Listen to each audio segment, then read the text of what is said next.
Hey, what's up guys? I'm going to show you my new 100-gallon system I recently set up and built from scratch.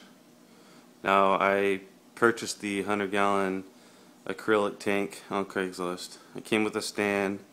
Didn't like it.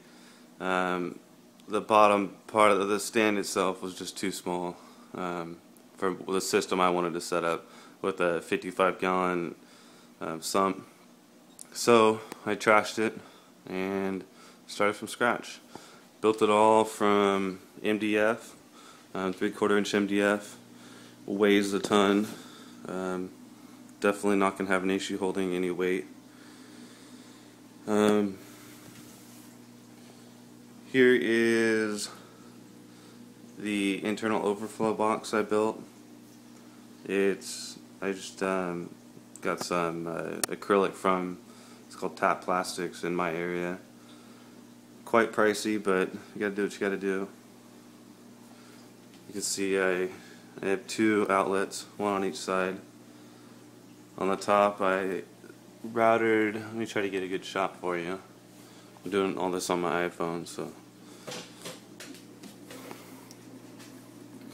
I used a router and routed grooves in it, just as if you would buy it like that.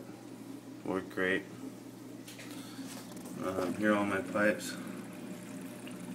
I have two overflows.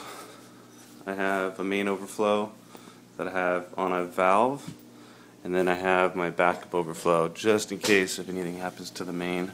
There's my valve. The other one just comes straight down. What else? I only have one power head in right now. So I added the sand first. The shop I go to, that's what they recommended.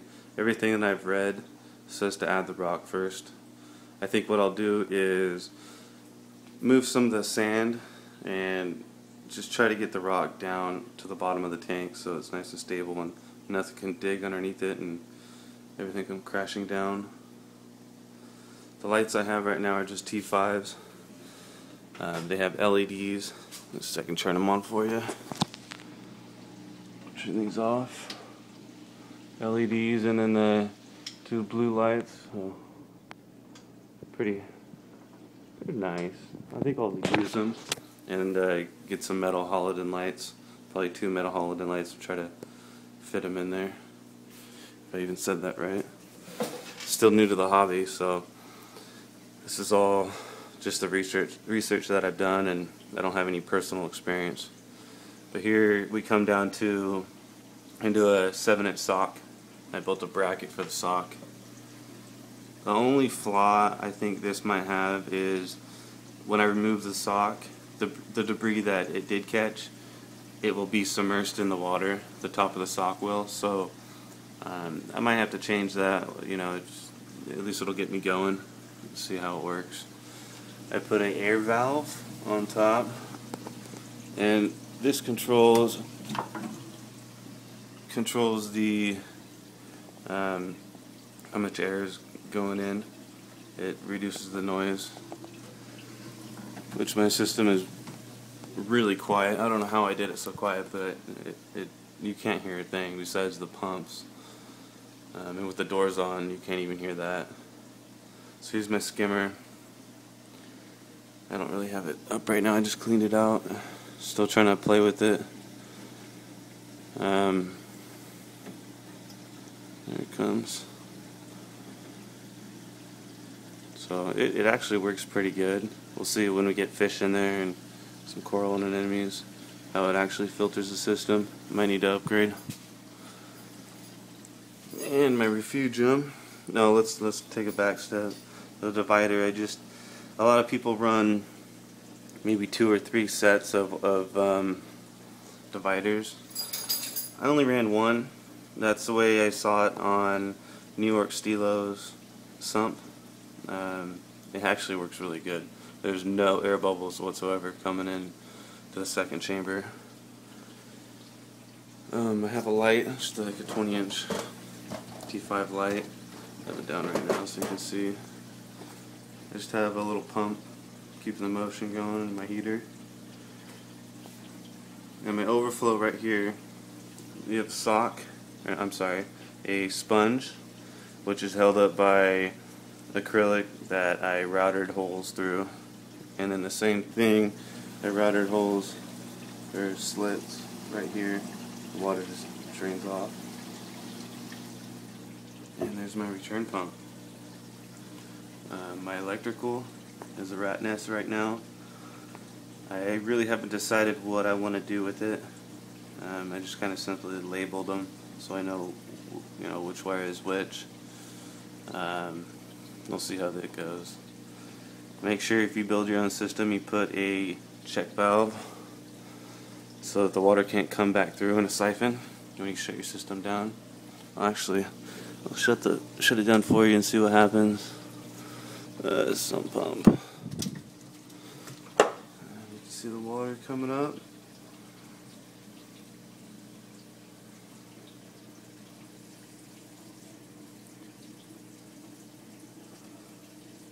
I recommend checking out New York Stilo's page. A lot of good info on there. And I think we're pretty much just about stopped. That's it. See how much room you have just in case if anything did happen. Yeah, check out New York Stilo's page. He is very knowledgeable and will help you out. I haven't needed to write him yet. I'm sure I will once I get some stuff in here. Still kind of it's all up in the air what I exactly want to do. I know I want to go with a reef setup. This is it. This is my door on top, just on hinges. Set it down. I'm gonna build a box for it, but a water top off. That's right there. That's actually coming in the mail. Should be here next week. I'll be able to plumb it all up.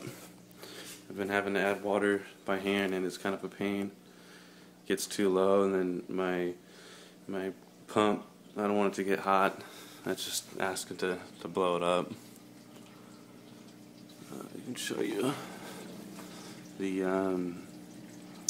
all my unions, so I could disconnect. I built everything in the garage, disconnected it all, pulled the sump out, pulled the tank out, and moved it all inside individually. So I know it'll all come, you can take it all apart, not a problem. Didn't really draw anything out, just kind of thought it out in my head.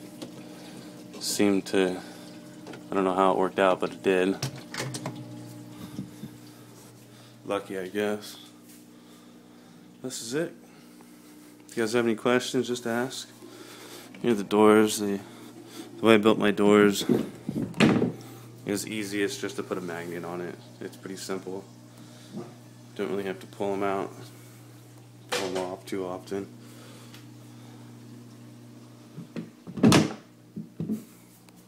That's it. You can't hear anything. I've heard some systems on YouTube that are just crazy loud, and it's obnoxiously annoying. Here's my buddy. He's sleeping. Alright guys, well, again, if you have any questions, just ask. Talk to you later.